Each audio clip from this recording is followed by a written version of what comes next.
running fans, jumping fans, throwing fans, all around athletics fans. Welcome to Talking Nobles. How's everybody doing out there on this Monday, April 28th, 2025 for episode number 137? I'm Alex. Partner in crime over there is Dave. What's going on, brother? Not much, man. We just had a fun weekend of Penn relays, and Oh, yeah. it was cool being there. Seeing all. It doesn't matter how many times you go to them. It's just always fun, and the atmosphere is amazing. And they had great weather Thursday and Friday. Saturday rained some, but I mean, we had Quincy Wilson running 43.9, Siani Wynn running 52, and they're just high school kids. It was unreal. Tom Driver North running 3:11 to break the state record in New Jersey. Fantastic stuff. There was so much going on, and it's always fun just watching. There's a reason why it's nicknamed the Carnival, because it really is just like a big giant festival. There were It's more a people. celebration of track. There were more people outside just hanging out in the on tent and just kind of chilling and getting a vibe of all the Philly food. Always a great experience. It's always great bringing kids on my team who have never been there, and they get to say the first question is this the same size track? I'm like, yes, you're just in a stadium. It's still 400 meters. Wider, it has extra lanes, but yes, it's 400 meters, and everybody just runs fast there. It's like you're almost forced They really to. do. Everybody's there, ready to run, hyped up, and you just go for it, man. It's a great time.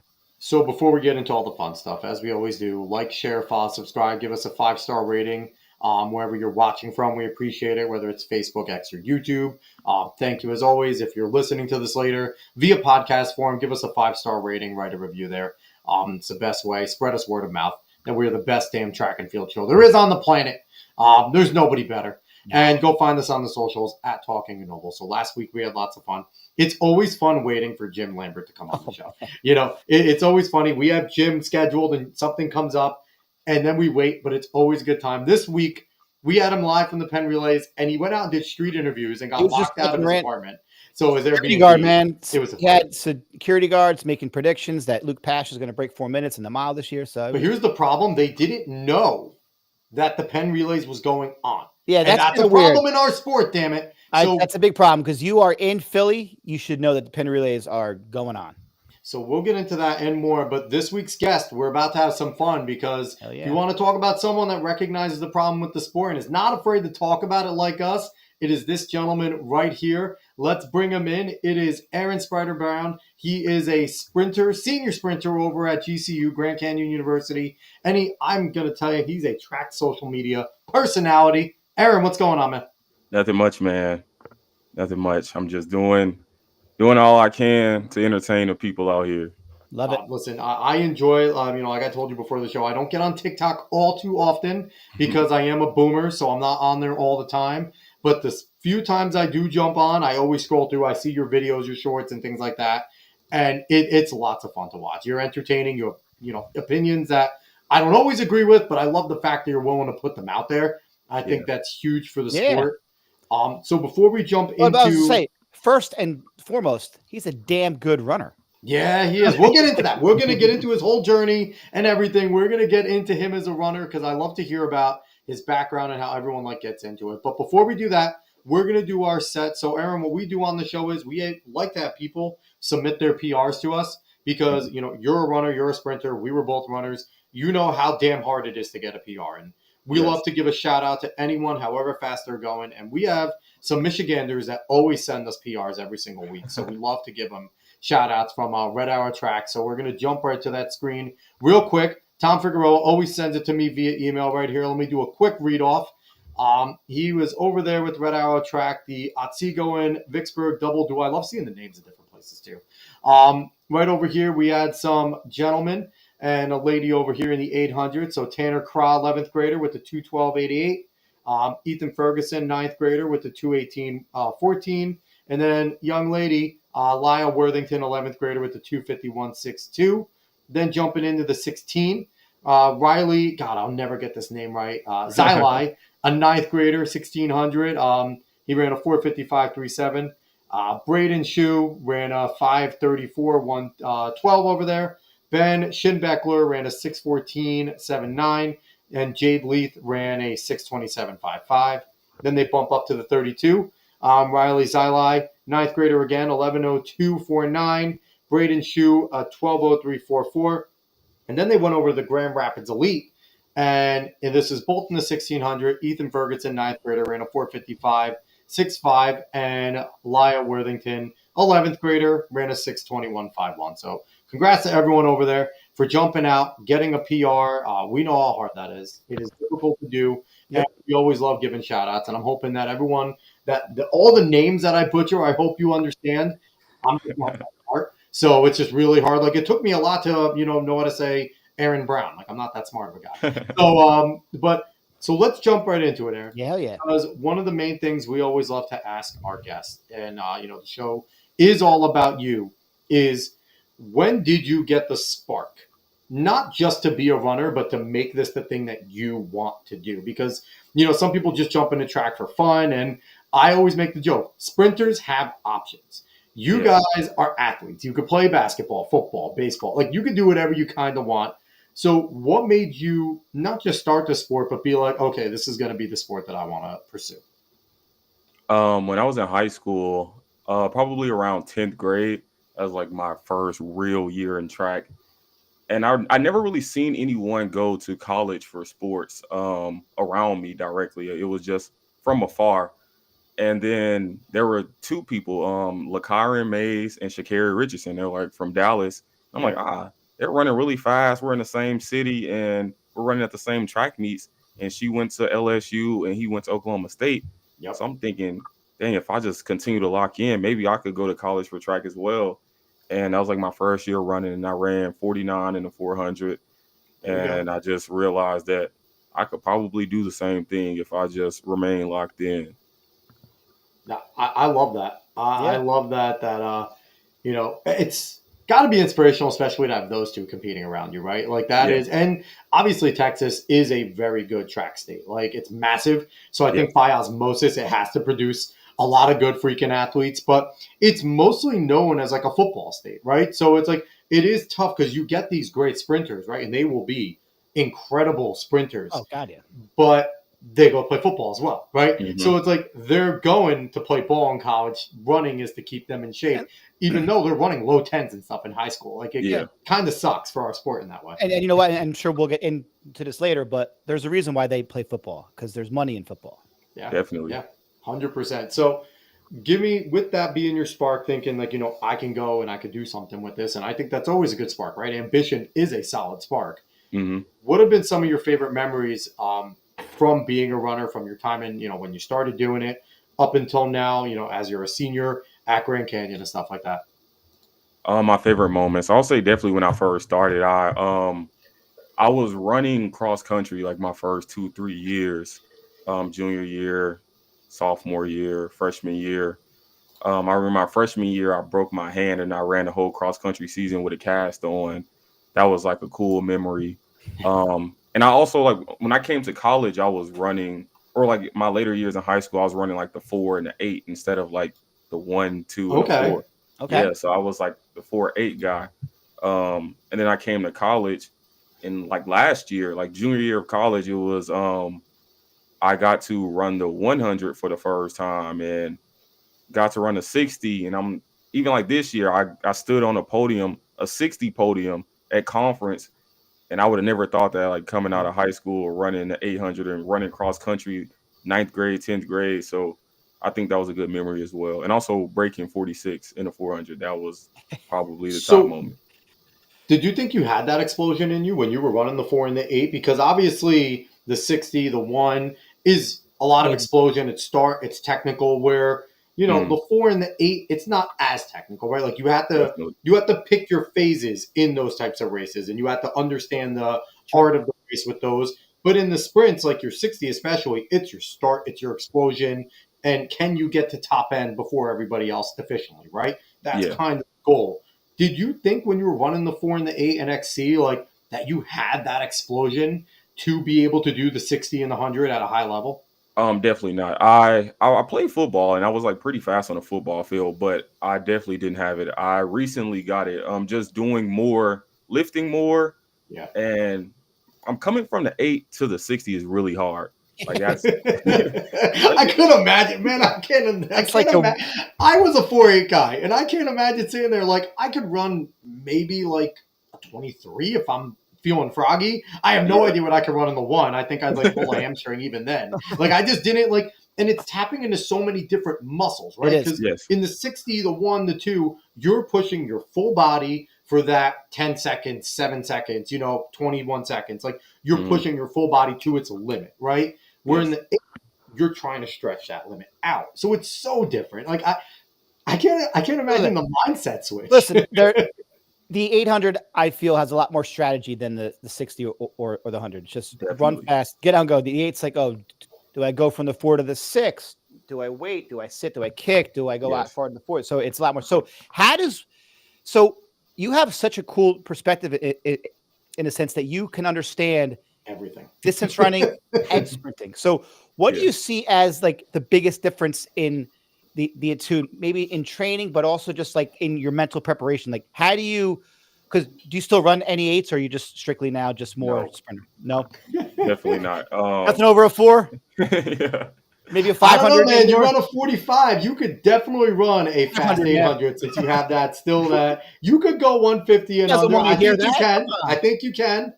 Yeah, definitely.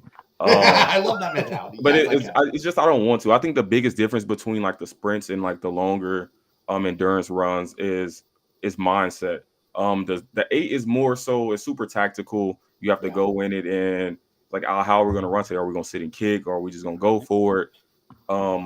With the 60, with the 100, with the 200, it's like you always have to go for it. So you have to have that mindset like I have to be a dog today. Like, I have to Yeah. be better than everybody. There's no strategy. I just have to win.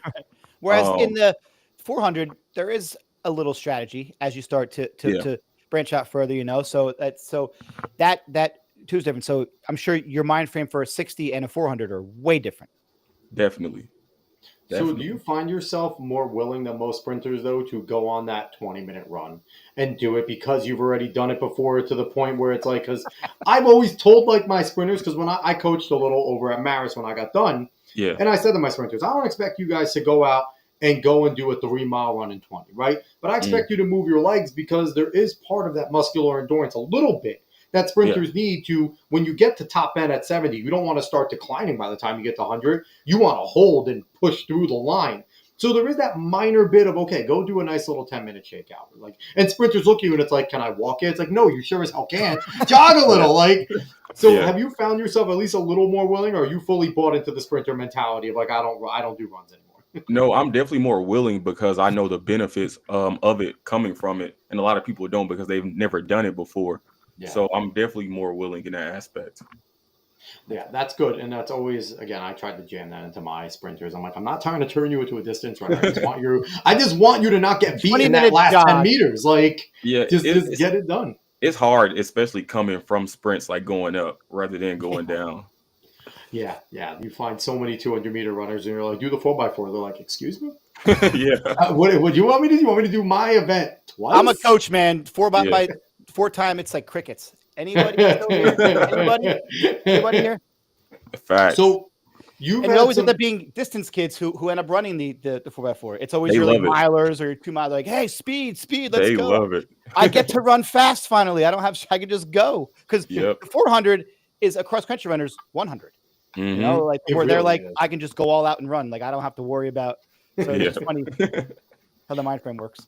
So over at Grand Canyon, you guys are on the come up. That's a program I think everyone knows is on the rise. And you guys, I think you're a big part of it with what you've been able to do and things like that. Talk about, because you had a pretty successful WAC meet at the end of last year. Talk about what, a little bit about Grand Canyon and what you guys were doing down there and what made you attracted to going there. Was it because you saw a program on the rise and things like that? Definitely not. I love the honesty, man. This is great. Well, I initially committed to Tennessee, and they had some like things going on, and I ended up decommitting like last minute. And I came to Grand Canyon because I really liked the coach, and I wanted to like give him a chance. And there was athletes here that I talked to when I came on a visit, and it was like nothing but good things. And I knew it was a place I could go to and thrive as an athlete. Like I'm not the coach that needs I'm not the athlete that needs the coach standing over me all the time, telling me to do this, do that. Like I'm at the point like we're in college and I know to do certain things and not to do certain things, and it's like more lenient here, and I feel like that works better for me. and I came here and it really worked. I went from running 47 to 45 in a year in the 400 and running 21.4 to like consistent 20 points in the 200. And that was just like within a year span with no fall training, transferring in January. And then last year, dropping down to the 100 and winning conference in a 1 and a 2. Got my Olympic trials standard at conference in the finals. Yeah. So yeah, definitely coming here was like a big I think it was a good thing. And also with me getting here and improving by a lot with the influence that I have, the school became a big recruiting Yeah. draw and a lot of talent just followed. I tell all of my kids in school, like, you don't have to go to a big name D1 program. Find Yeah. a coach that works for you, because there are tremendous coaches. I mean, you can go to NAIA, you can go Yes. D3. There's tremendous coaches everywhere. Find one that you gel with, and find a school and a team. Because to me, you can get coaching anywhere. The more important thing is, are you comfortable? Mm-hmm. 100%. And so, Definitely. have you found that relationship with coach has also helped you become? Because obviously, you obviously trust his program, right? You trust his workouts, and you're seeing the results of it. And has it been, do you credit a lot of that to some of your success too? Obviously, you're a hard worker, but let's be honest, everyone at the high level is a hard worker, right? For the Right. most part, you have some people that dog it and then they don't get results, right? But Yeah. your people that are working, most of the people at the level of college are working hard, and there's just Yeah. little minute tweaks that get you to another level. So, would you credit your relationship and just how you two work together? And would you more have it as like a working relationship of, hey, if he's going to come say something to me, then more than likely it's something I need to listen to at this point type of deal? Yeah, like we're really close. He's like one of those coaches like I can just text at midnight or whatever and just talk to. So I trust what he tells me. And it's been working, so I have no reason not to believe in it. Yeah. That might have to be one of our next guests. We might have to get Coach to come on here. Yeah, I think that could definitely. be a good one, Aaron. We even need you to hook us up with that. I can, I So, can. I want you now. We're going to jump to a different thing, and it's going to be a little more like, which is crazy considering how good of a runner you are. You're known more, I think, for your personality Yeah. off the track, which is cool coming from you, I think, too, because like Dave and I, we're washed up former runners. We're people that enjoy the sport, but Right. we're washed up. We were never that great to begin with. We were good, not great type of runners.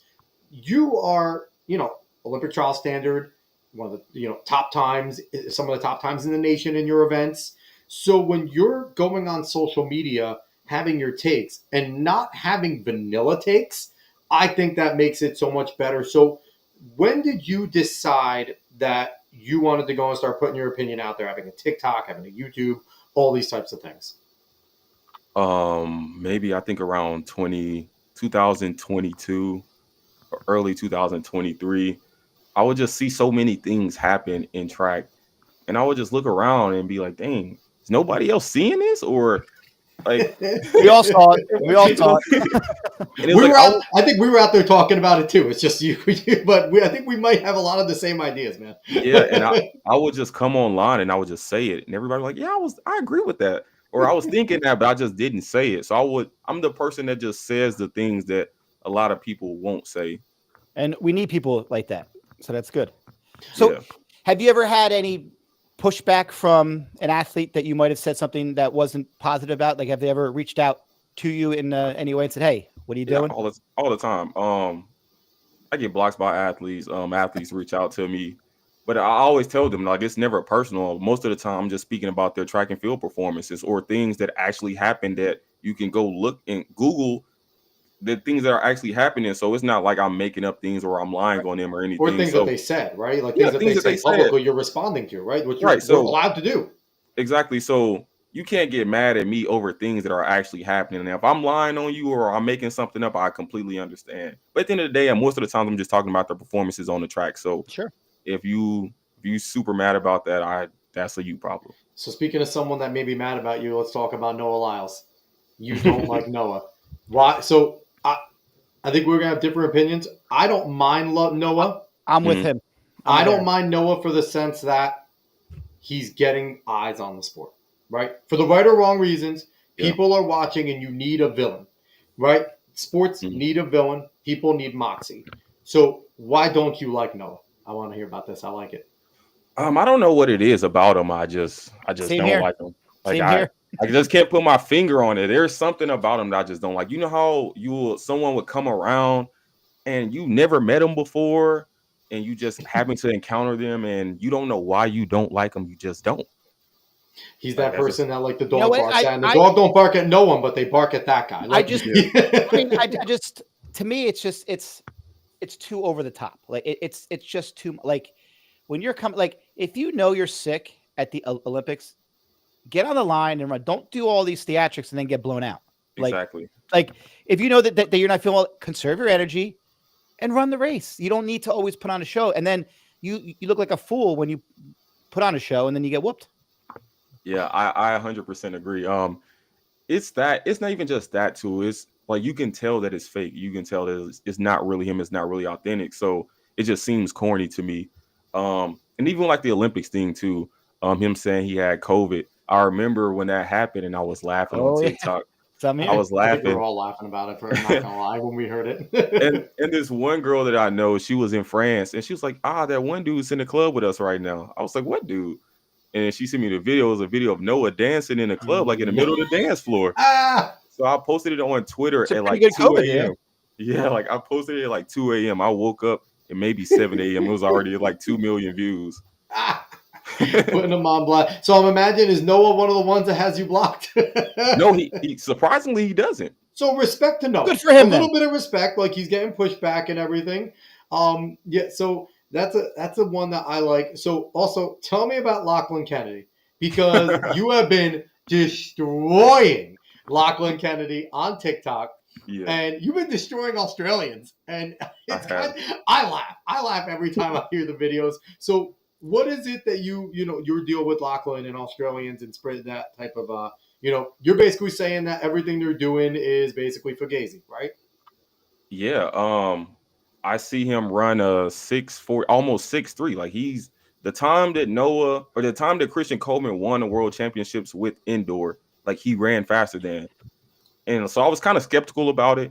I seen the wind blowing and things of that nature. And I saw that everybody in the race, all 8 people, ran a personal best.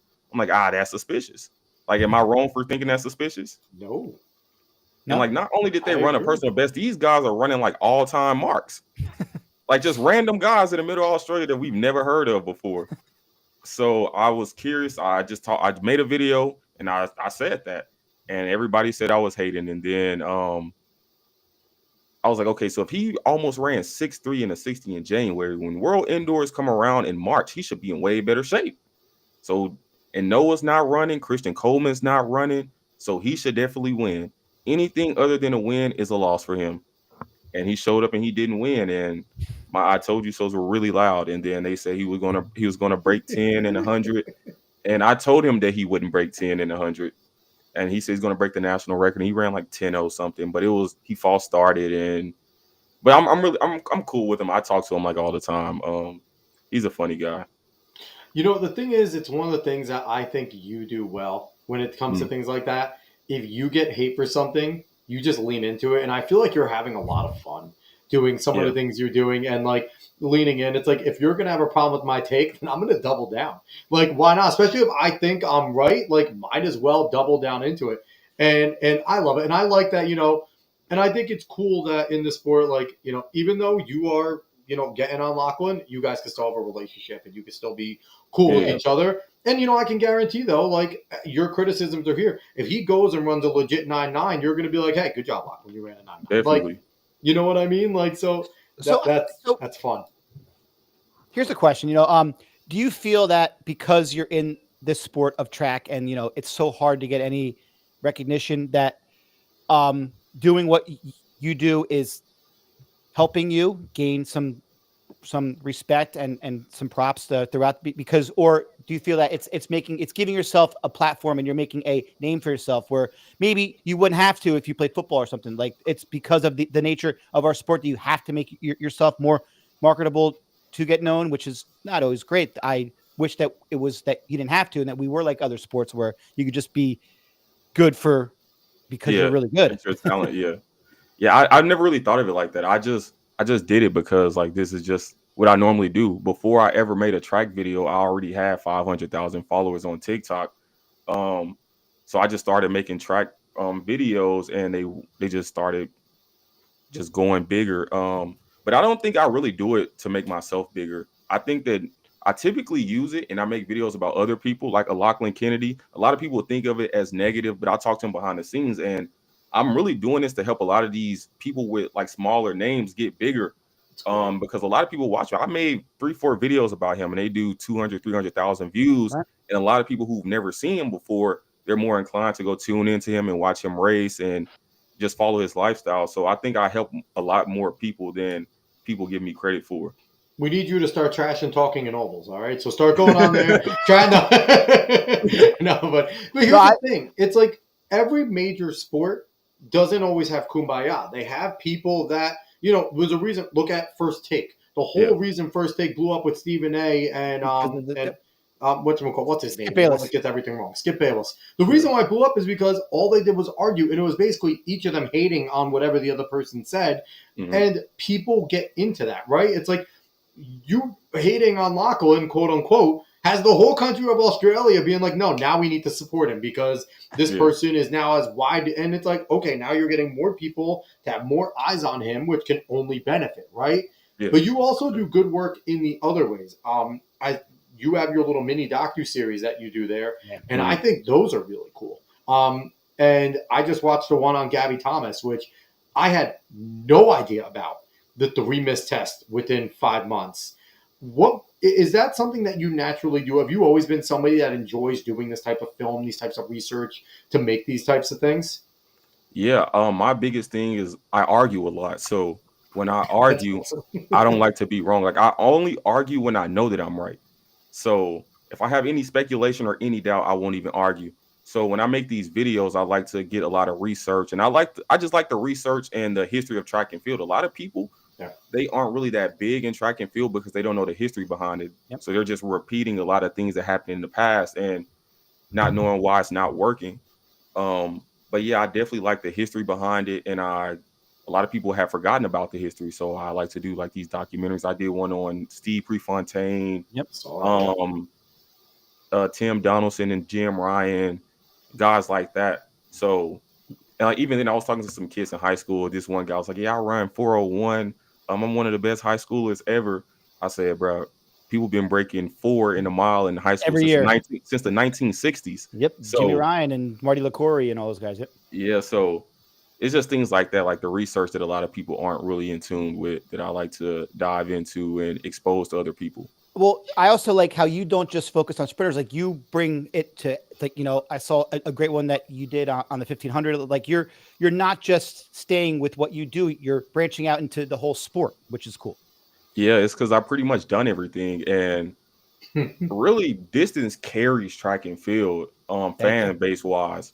So yes. We are the crazy fans who who just love Grant Fisher and want to see him do all stuff. Yep.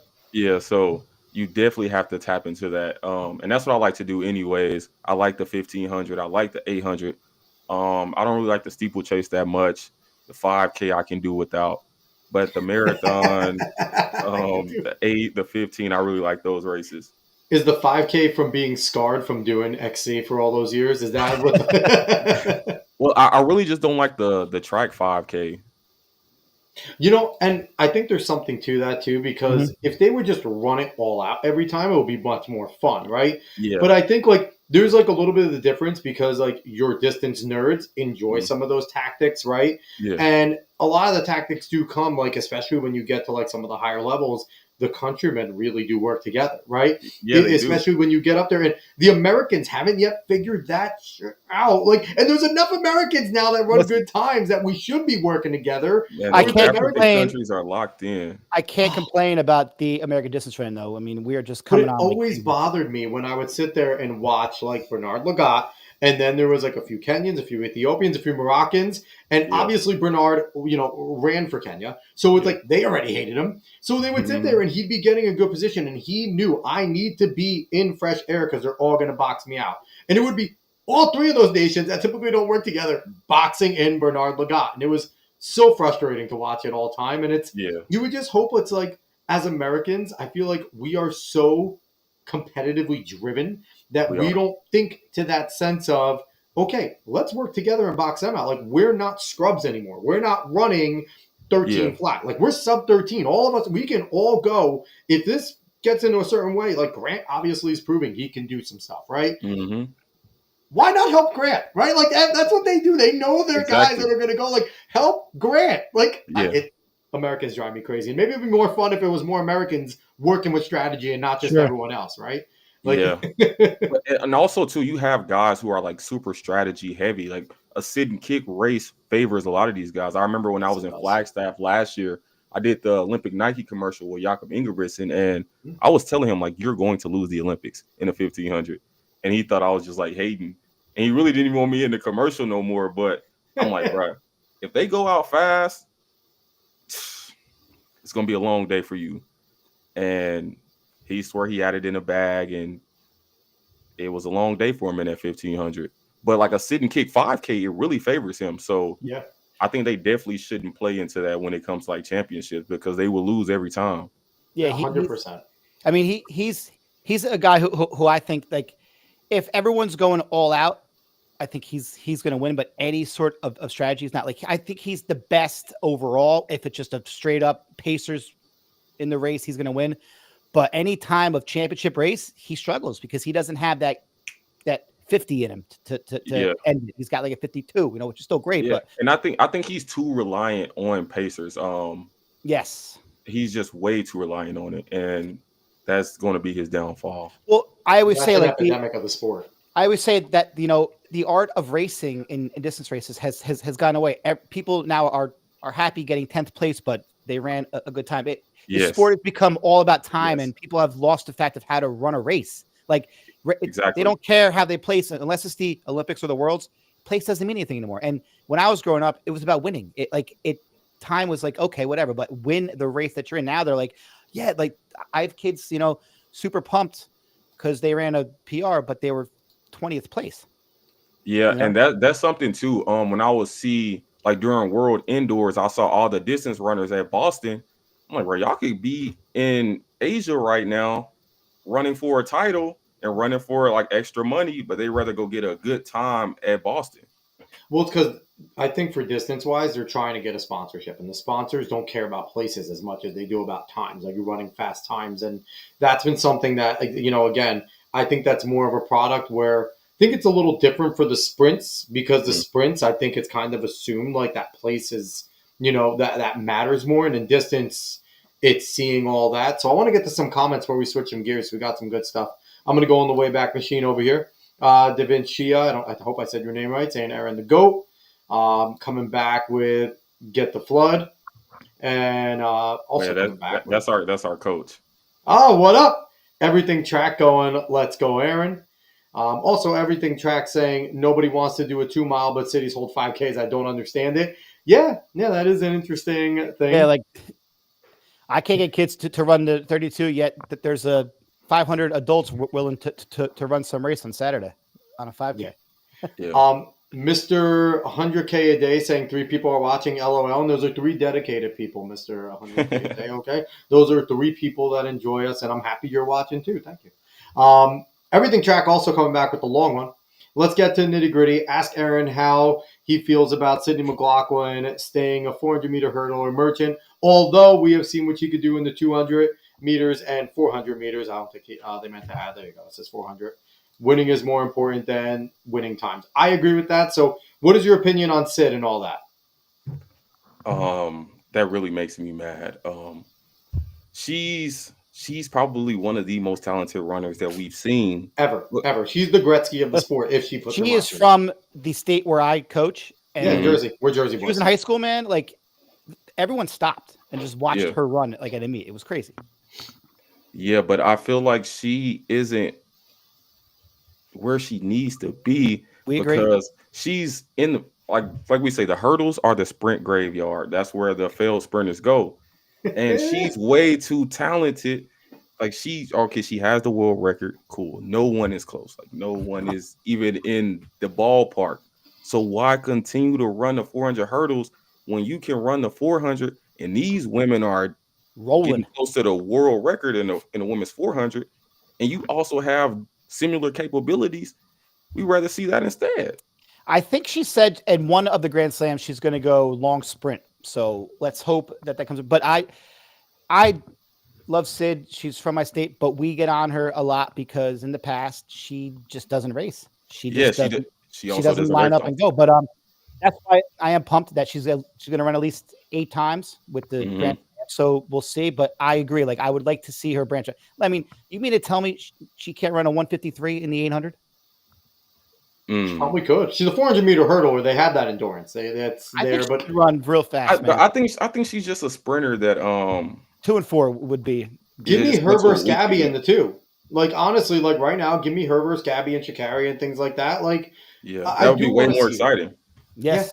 Yeah, I do want to see her do more, and I like to see her out there more, and I'd like to see her like I do enjoy the promotion she's doing for Grand Slam and things like that. Like it does look like she's uncomfortable in most of them, but at the same time, it's like I'm sorry, you're probably the most important athlete in the sport right now. Like I don't think it's very far to say that, and like you're saying, Erin, if she comes in and sets the 400-meter world record, 400-meter hurdles, and then becomes a 200-meter champion, there isn't a debate. We're putting her and Usain Bolt as the 2 greatest sprinters of all Yeah, time, and facts. that's it. Like that's it. Like you're gonna Facts. Allison Felix is gonna be a race. She'll be number 2. Like right, and there's gonna be no doubting it. Like right now, we say it on talent alone and her dominance in the 400-meter hurdles. Like she's still the most dominant sprinter possibly, but she's not going to reach Allison levels just doing what she's doing. Like Allison is the pinnacle for all of her accomplishments and her longevity, right? Yeah. So, I mean, it's interesting, and our sport is the only sport where it's like, no, you can't tell the athletes what to do. And it's like, no, the hell we can't. They're supposed to be entertaining us at that point. Yeah, Like, and not even go that. and Like, entertain us, win, do great things. Like every other sport too. Like most of these meets are on Peacock and Flow Track. oh, we talk about that all the time. If I'm paying to watch you, why can't I have an opinion on you? Mm-hmm. Agreed. So coming over here real quick, Prosper Ekbereri, Erin, my son, and then everything track coming back. Should Quincy Wilson go to college and progress in form or become a pro after high school? We have seen the professional route fail many times, but yet it's still pushed specifically for sprinters. So can I jump in real quick, Erin, and say, if the NIL deal was right, go to college because you're going to make more on your NIL at Arkansas probably than he will as a sprinter, as a pro. Because there is not a lot of money in pro track and field. So what do you think, Erin? They have money for who they want to have money for. Agreed. That is correct. Agreed. And he's already the golden boy. So yes, honestly, I think that like how the last Grand Slam meet didn't have that many people in the stands. No, I think for the Philly meet, if they go get Quincy Wilson, a lot of those seats will be occupied. Yeah, I mean, because he is a Penn Relays legend. Will they break the rules of pros only? Because that's part of the thing with Grand Slam is pros only. Yeah, so I think that he should go pro from high school. I told Christian Miller this last year when he had ran 9 seconds for the first time. I said, if you run 9 2 more times legal, forget college. Like, because in college they'll give you an NIL deal, maybe $20,000-$30,000. But yeah, you go with the shoe contract. They love phenoms, like childhood phenoms. Well, Arian Knighton, right? Arian Knighton got a great deal, and Arian Knighton has been, and it's mean to say disappointing, but when you look at it, he has been a little disappointing. In the last few years, we're expecting Arian to be up there challenging Christian and Noah and Kung Fu Kenny and things like that. And if it's not the 2, we don't see Arian. Like I expect him to be a 1-2 phenom. Yeah, so they'll definitely give that childhood phenom $200,000-$300,000 coming out of high school. And if that kid goes to college and doesn't run as fast as he did in high school or gets slightly worse, he's going to be useless to them. I told Matthew Bolin that when we were in high school. I was like, you should definitely consider going pro, and he didn't. And with Georgia, so, and it was like before NIL too. So yeah, he really caught it at a bad time. So I thought he definitely should have went pro. But I definitely think Quincy, he's way too big. He has way too much to lose to go to college. In college, you have to race too much. You're going to lose more often. So I definitely say go pro. Now, do you make a big deal about him losing to a high school kid? I don't. Like, there's dogs out there, man. Like, there are kids who are really, really fast. And it's track and field. You're not going to win every race. Usain Bolt didn't win every race during his biggest times, right? He lost a few hundreds, and Justin obviously Gatlin got him at the Worlds. Justin Gatlin, Asafa Powell's out there, and there's people out there. There's no shame losing to, right? Yeah. So there's all that. So I want to get to another comment right here. Everything tracks saying, to be fair, a lot of Felix's medals are from relays. Sydney comes from individualism. I mean, you look at early Allison. Allison was winning too. Allison And it was winning kind of at, like Erin said, like they're individual, but they're in events where like Allison had a lot more competition. yeah, because she branched out a little more sometimes. And too. Yeah, she facts. ran the 1, she ran the 2, she ran the 4. So like Which was surprising when she branched up to the 4, especially with Sonia Richards-Ross still being as good as she was when Allison bumped up there. Again, that's chasing and going after the best, right? She wanted to compete against Sonia Richards-Ross because Sonia Richards-Ross was the peak. And I respect that. Even if you don't win, I respect you going to go compete against the best to like cement your legacy. Well, that's why we talked about Fred Curley earlier. That's why I do respect him, because he's run the 4, he's run the 2, and now he's like, you know what? I want to be the world's fastest, and he did it. He won worlds. So like, someone give me Paulino versus Sid. And he's quiet, like he's just like he's quiet. He just goes about his business, and that works for him. I mean, so a guy that I wanted to talk about, because I still think he's way under the radar, and he's had tremendous last 2 years, is Kung Fu Kenny. Like what? Love Kung Fu Kenny. What do you think he has to do to become what he is performing like? Because like people still, Noah's in the race. Like Kung Fu Kenny is going out there and he's winning. Yeah, he is. I think that personality wise, he's a cool person. I don't think that he's like with Noah. He like fakes his personality and it seems kind of weird. And I think everybody in track has seen that and they're not willing to replicate that. So I think Kenny and a lot of these track athletes believe that just running fast will make you big. And it's not like that in track. Not true at all. It's not true in any sport, right? There are very few people that Jerry Rice, Calvin Johnson, in that, that can do the right thing and everyone notices them, right? Like, you need to be more of like a Randy Moss at times. And then, like, what do we get on baseball about, right? They don't let their athletes show any personality. And we've talked about this, Dave. In track, it's expected, go be a robot. Go run your race and go turn off the track. It's like, no. Like, I like that when Sha'Carri comes across, we know Sha'Carri Richardson or Shelly Ann Fraser-Price. Like, I enjoy that. Even though Ingebrigtsen lost, I love that him and Kerr talk mess. And I wish Yaron Naguse and Cole Hocker would get involved a little more. And Cole would sit there and look at both of them and just be like, yo, gold, I beat you all. Like, I wish that existed more. Like, who loved, listen, last year with Tobogo, he won his A. Of course I was going to, do you think Noah can get back to a win, or do you think that he's kind of on the downside? No, in the 200, I think he's cooked. If you look at his performances from 2022 until now, Noah has like progressively gotten worse in the 200 each year. His 100s have slightly got better, but his 200s have gotten worse. So I don't really see him ever winning the 200 again. And you think that's why he's bumping up to the 4? Yeah, like just trying different things. And like Kenny, he's slowly like improving every year. And he's beaten Noah at both Olympics. So I don't really see Noah winning the 200. Are we seeing the Conor McGregor progression where Noah was the big, and then all of a sudden we're slow? And here's the thing, though, it's like everybody still waits for them, though. Like everybody still waits. The crazy thing is, Conor going to fight again? When is Noah going to run again?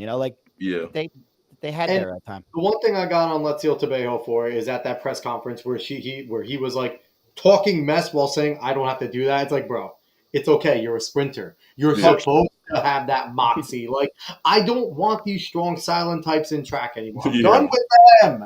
I'm done. It's like, listen, be respectful off the track, tap each other up, like, be respectful. But when you do something, talk your mess. It's okay. And I'm happy that they kind of hate Noah.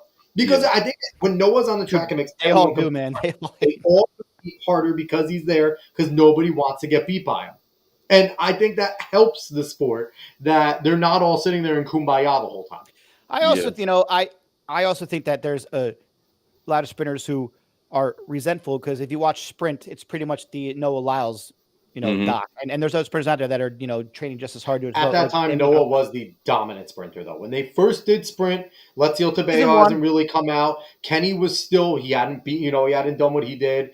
Erin wasn't doing, obviously Fred Curley was a world champion at that point. But again, Fred's a strong, silent type, right? So it's like, he doesn't do himself any favors for just being this strong, silent type. Like, I think with the sprint docuseries, it was a kind of weird thing for the athletes, because they didn't pay the athletes, so it was kind of hard Which to is get why these. It's it's kind crazy. of hard to get these athletes involved if we aren't paying them. So the Yeah. guy who was willing to do it for the attention was Noah. So What they other made him sport the guy. would they do a documentary and not pay the athletes? It would just wouldn't happen. Yeah, Another fact. Olympic sport that has no fans that actually support it, right? Like it's one of those. Like, so here's the thing, Aaron. If you ever sat down with Noah and Mhm. Noah was like, "Listen, dude, I want to bring attention to the sports. The only reason I'm doing what I'm doing. I'm doing what I'm doing." And he has come out and kind of said, "I'm usually a reserved guy, but Yeah. nobody talks about track. It's a sport I love." Do you kind of understand what he's doing in that sense, where he's just trying to bring eyes? He kind of saw that Usain Bolt in his antics kind of got so many eyes on the sport. It was No, it wasn't. No, it was not. No, it wasn't. The only difference is Usain cool won. though. Well, that was just corny stuff. Yeah, Dude, like it's like you hold could on, tell hold what on. you saying it was really him. So it That's wasn't like he was doing anything yes. outside of Usain Correct. Bolt. With Noah, you can No. tell like it's just super I crazy. understand that. I Like, get bro, that. that's not really you. And even with Noah, I don't have to sit down with him and have this conversation because I know exactly what he's doing, and I definitely respect it from that aspect. But at the same time, it's still overly corny. So I'm just gonna point out the fact that it's corny. I'm okay with that too. Like Because you can do it, It but is. just It do it is. better. I will give him tips on how to do it better rather than taking the route that he's taking. So I just want to change the subject. We mentioned Grand Slam track. What did you Mhm. think of the first overall event? I loved it from the track perspective. I love the double races.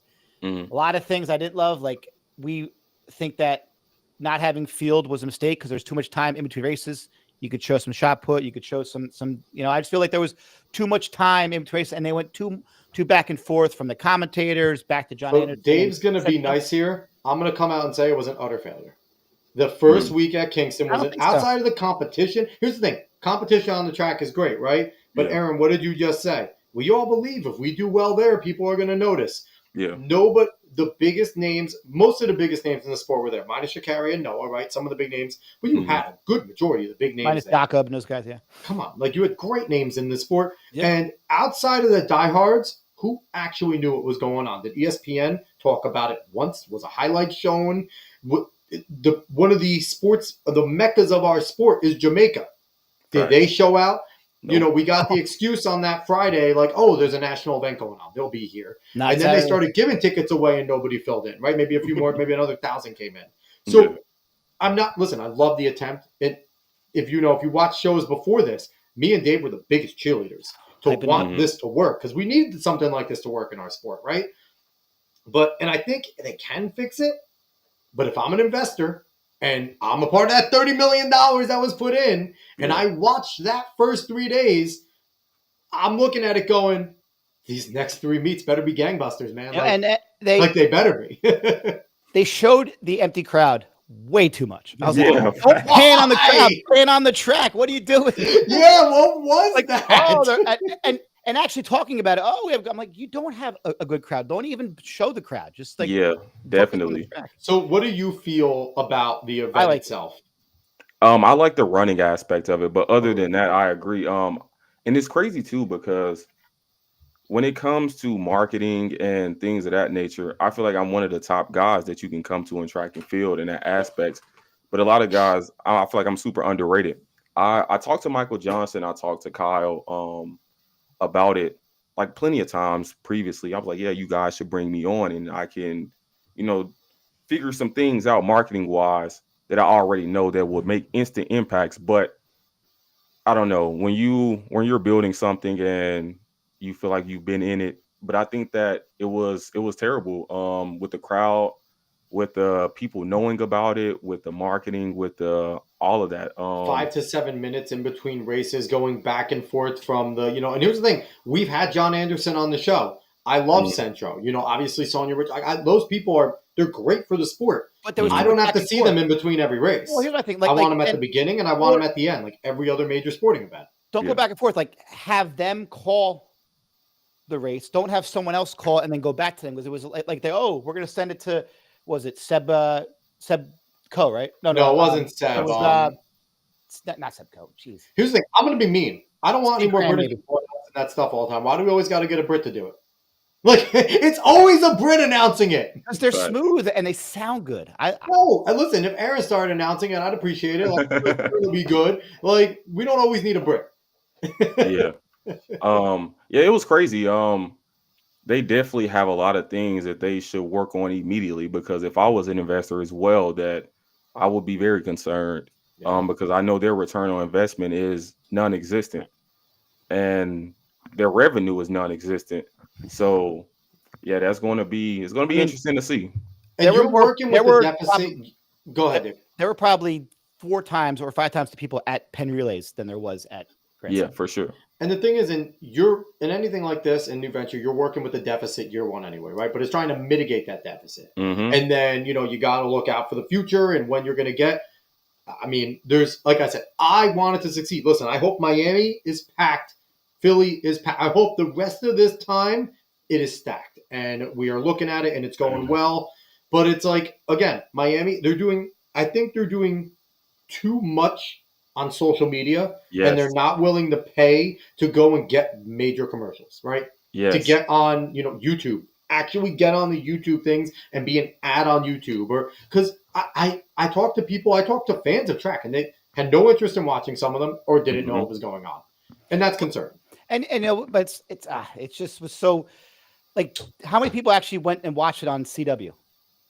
I was looking for that because I I wanted to still like, watched make it. fun of No, I couldn't because the Mets were on in New York. Where I'm at, the Mets were never. on, and I could not watch one of the nights. I still watched it on Peacock just because that's like ingrained in my brain Yeah, to just go to same. Peacock. But now, But that's so, the issue with having it on Yes. somewhere like CW and not having it on a network.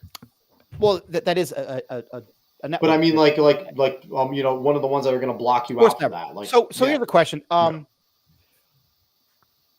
On the actual track though, like it could be done, but what did you think of the performances? Do you like the fact that everyone has to double back? I do. I thought it was cool, especially the 8:15 was kind of my favorite group because Yeah. the 15 guys let it go out slow, and the 8 guy won the 15. So Yeah, I like that one. so Erin, say your catchphrase. What did Nagoose get at that race? What did he get? He was rolled, man. He got rolled. I love it. Yeah, I like the double. I really like the double. I think we get to see a lot of these people race more. I think that's a really good thing. See them more often, and also forcing these matchups that we usually wouldn't see. That's why I'd rather see a Sydney running the open 4 and the 2 rather than the 400 hurdles and a 400 with the 400 hurdle women. But I also think with Grand Slam, with the people who's running it, the administration people, they're focusing too much on the athletes because you have to make your fans the priority because these are the people that are going to generate revenue. 100%. And if you're doing things like not giving them what they want to see or making it hard to access and things like that, then it's going to be a losing venture from the beginning. So they definitely need to consider more the fans rather than the athletes as much. And also, you're giving these athletes $100,000 to pretty much show up and jog or get last place, come get last place, get 10th place. I mean, get 10,000 for getting last place. But so I did like how there was more, like as we talked earlier, there was more of an emphasis on racing than on times because like place matters in that. So I did like the strategy aspect, in a sense. But I do like the double because like again, like how often would you see Hocker and those guys running an 800? It just wouldn't happen. Yeah, I did not like the day one explanation of the scoring, though.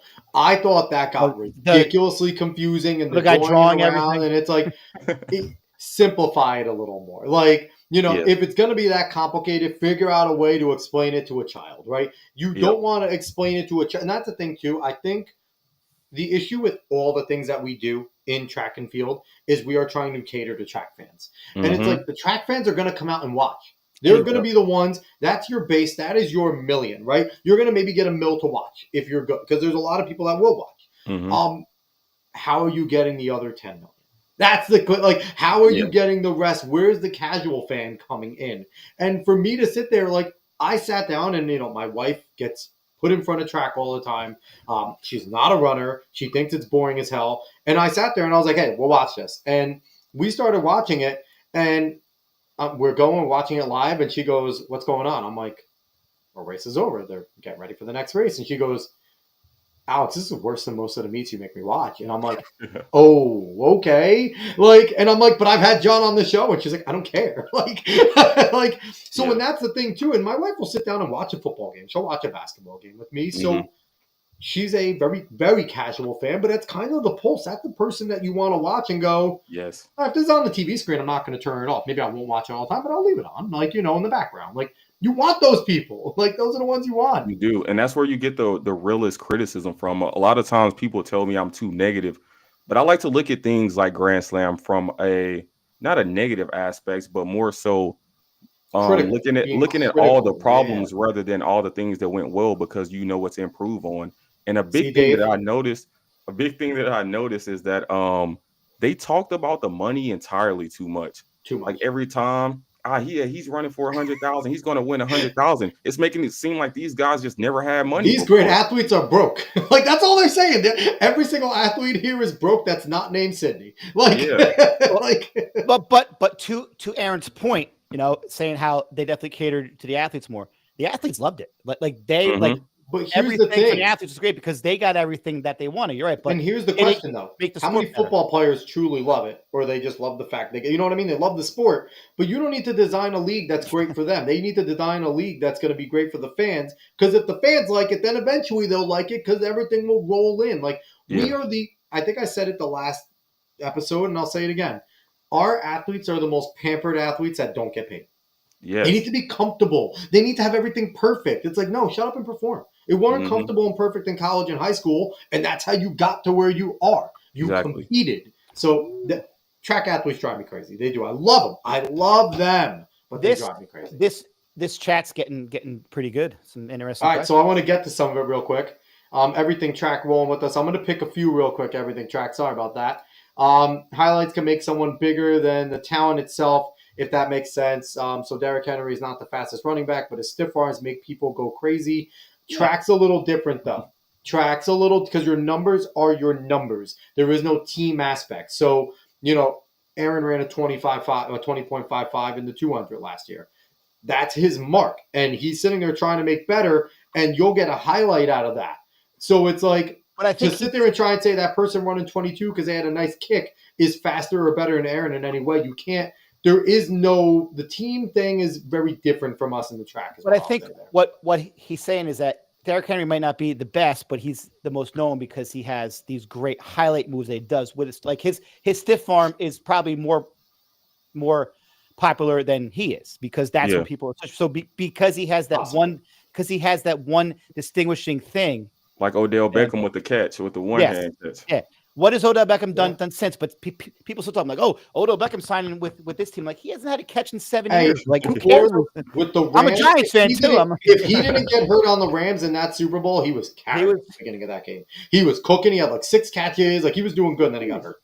I like Odell. I think Odell gets the most hate for doing nothing wrong besides being flashy and flamboyant, okay? That's all Odell's hate is. People don't like that he's just very flashy and stuff. He's the Noah of the football field. I'm going to put that out there. That is him and Odell.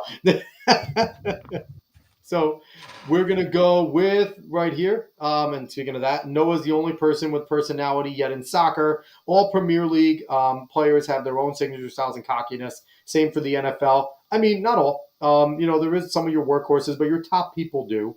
And I get that. Everything track also saying Hunter Woodall doesn't like Grand Slam track. Hunter Woodall doesn't like it because there's no place for him in it. That's why he don't like it. To be quite honest, I'm not even going to be mean, but he's not competing in it. Yeah. I think there is a lot of sourness in there. I also think he doesn't like it because there's no field events, and that's what his wife does. Yeah, I don't blame. So 100K a day over here saying this is crazy, man. Talk about Sydney was BS. How can you say that Allison is the best when she only has 1 gold at the Olympics? Because if you looked at her world's numbers and things like that, and also all the things that she did, here's the thing. I don't think you talk to most people about who the greatest female sprinter is, they're going to say Allison Felix if they know anything about track. They are going for America. Nah, it's FloJo, man. I think it's FloJo. FloJo is right up there, but here's the thing. Has an asterisk, but with questions, right? So you think no one questions if Allison was or not. I don't think FloJo one was magic, man. She was. If it's not FloJo, I'm gonna give it to Shelly Ann. Straight up. Shelly Ann. No, I'm saying Americans. Shelly Ann overall. I'd say Americans. I think Allison. I used to love me some Gail Devers. Hold on, and hold on. She was Yo, amazing. Devers Hold as on. well. Gil Devers, I love those nails are amazing. Him saying Sydney isn't the most talented. She ain't even ran top 10 in the 400 all time. She wasn't focused on it, Mr. 100K a day. So let's. She also hasn't focused on it. He's popping off right here. Who cares if the athletes loved it? It's all about the fans. Let's see. Add me to the stream. We're biased. Erin, tell them to add me. Do you know 100K a day? Yeah. This channel has 127 subs. Are we getting? Hold on. Look at this. He's going off. I like it though. Thank you for commenting. Yes. I appreciate that. Listen. I guess I'm biased. I guess I'm biased because I want to see the sport succeed. I want Grand Slam to do well, and I guess that's it. So, my last question for you: Mhm. You're very involved in the sport. Um, do you think there's a chance at mainstream success for track and field? No chance. No Why? chance. Zero chance. This is one of the only sports where the athletes want to be professional but don't want to be treated like professional, and also the lack of structure, the lack of rules. You can show up whenever you want to show up. You cannot show up. You can never run. Just show up to the trials. Like Yep. there is no chance. I think that is declining, and is going to continue to decline until high school is the highest level of the sport. Which is crazy because like so many kids do it in high school, but it just doesn't Mhm. translate. You know. Yeah. And it's like we don't capitalize on our golden chances, right? Like we had a big boost. We've had the deepest American teams that we've had at Worlds and Olympics, and there is no capitalization on it. Yeah. And it's crazy. Mr. 100K a day, listen, DM us on X and we'll set up a time to have you on. I'd love to have you on. I'd love to hit it and just chat. Listen, I don't care if we have differing opinions. Let's do it. So hit us up. But anyway, Erin, I appreciate your time, man. It's Yes, awesome. sir. Anytime. Anytime.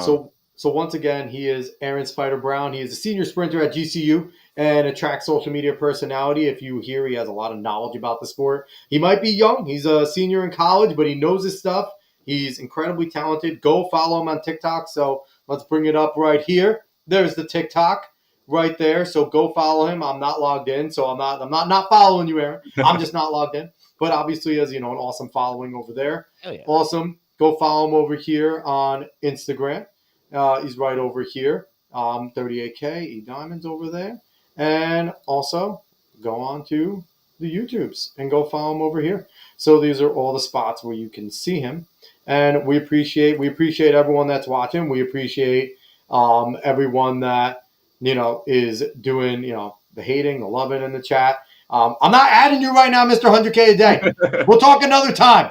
And maybe, listen, 100K Dave, we'll set this up. Aaron, if you're willing to come back on, we'll have you both back on because he All said right, he only cool. wants to come on with you. So we could do something like that. So we appreciate everyone that watched, whether you watch from Facebook, X, YouTube, or you're listening over here at a later podcast.